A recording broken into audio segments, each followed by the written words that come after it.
मित्रों, वर्तमान समय में देश में जिस प्रकार से एक विशिष्ट प्रकार की राजनीति चल रही है, जो देश की आंतरिक सुरक्षा और ताने बाने को ध्वस्त करने के लिए किसी भी कीमत तक जाकर कमर कसे हुए दिखाई पड़ती है, उसकी एक वानगी जो कई बार आप पश्चिम बंगाल में देख चुके हैं, आज न्यायालय द्वारा गठित एसआईटी की रिपोर्ट आने के बाद पश्चिम बंगाल की तृणमूल कांग्रेस सरकार की हिंदू विरोधी निर्ममता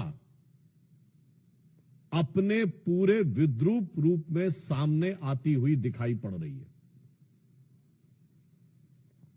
इस एसआईटी का गठन न्यायालय के आदेश पर हुआ था, जिसमें 3 लोग सदस्य थे।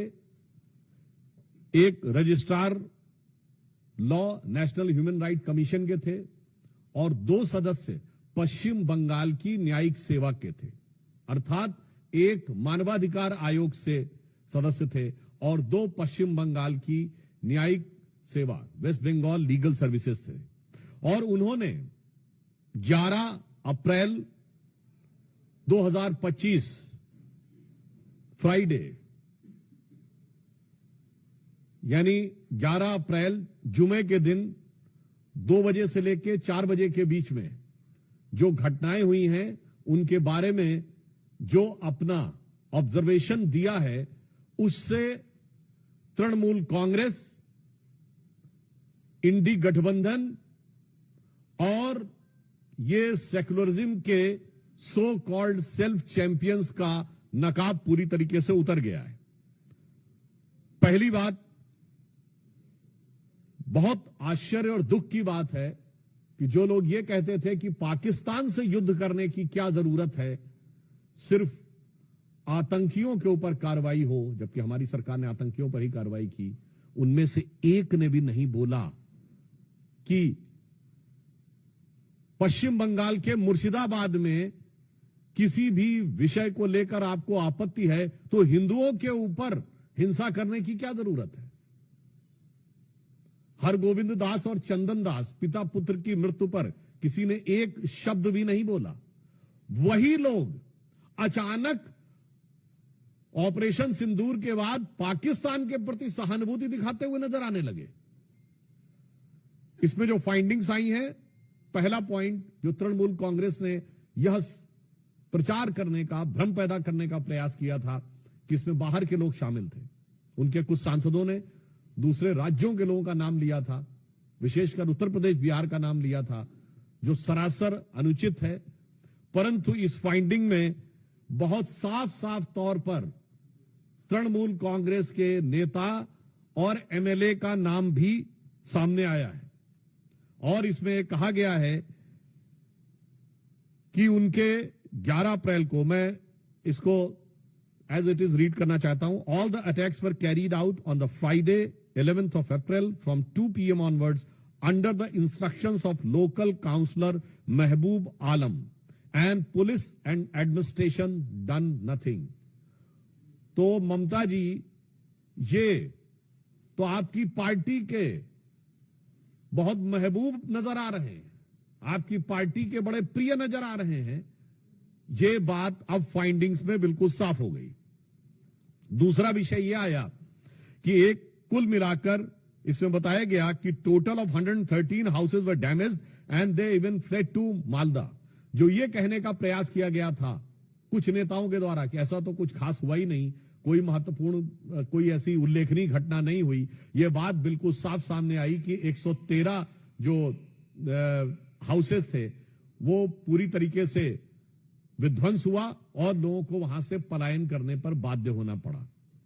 इसी के साथ साथ यह भी बात सामने आई कि पुलिस ने कई मौकों के ऊपर जो उनकी प्रोसीडिंग्स में, और ये जो तृणमूल कांग्रेस के नेता का नाम ये पेज नंबर 5 के ऊपर अपनी फाइंडिंग्स में लिखा हुआ है। फिर यह बताया गया कि दे want a permanent BSF camp and central armed police for their own protection। यानी पहले तो लोगों के घर विध्वंस हुए, फिर लोगों को पलायन पे बाध्य होना पड़ा, और पश्चिम बंगाल की पुलिस पर उनका इतना विश्वास हो गया कि वो सीमा सुरक्षा बल और केंद्रीय सुरक्षा बलों के ही कैंप में रहने के लिए उद्यत थे। ये साफ दर्शाता, और आगे लिखा है, the West Bengal police did not respond at the village of Vetbona called at 4 p.m. on Friday and 4 p.m. of Saturday, but police did not pick up the call। यानी गांव के लोगों ने जब उनको मदद की गुहार लगाई, पुलिस ने कुछ नहीं किया। और कितनी गंभीर बात है कि पुलिस का फोन न पिकअप हो ऐसे समय में, जबकि वहां दंगे या सुनियोजित हिंदुओं को टारगेट करते हुए आतंकी शैली में दंगे किए जा रहे हों, तब अगर पुलिस नहीं उठाती है तो यह एक बड़ा गंभीर तथ्य है जो प्रकाश में आया है। और यह भी बात सामने आई है कि रेजिडेंट्स ऑफ शमशेरगंज, हिजालतला, शुलूतला, डिग्री, they came masking up their faces. यानी यह भी बात साफ आई कि चेहरा छुपाकर लोग सुनियोजित ढंग से हिंसा करने के लिए आए थे। एक बात बहुत स्पष्ट हो गई है कि हिंसा का प्रकार चाहे कोई भी हो, राजनीति का प्रकार चाहे कोई भी हो, वार सिर्फ और सिर्फ हिंदू समुदाय के ऊपर है। अगर पहलगांव में चुन चुन कर हिंदुओं को मारा गया, तो मुर्शिदाबाद में चुन चुन कर हिंदुओं के घर, मकान और लोगों को मारने का प्रयास किया गया। मुझे लगता है कि अब इसके बाद पश्चिम बंगाल सरकार के पास किसी प्रकार का मुंह नहीं रह गया है यह कहने का कि वहां पर हिंसा नहीं हुई थी। नंबर 2, अब बिल्कुल साफ है कि वहां हिंसा हुई, सुनियोजित हिंसा हुई, तृणमूल कांग्रेस के नेताओं के इशारे पर हिंसा हुई और बाकायदा धर्म और समुदाय देखकर हिंसा की गई। तो अब मैं पश्चिम बंगाल की मुख्यमंत्री ममता बनर्जी जी से पूछना चाहता हूं कि उनके ममतामयी हृदय में कब वह करुणा जागेगी कि वो अपने नेताओं पर कार्रवाई करेंगे।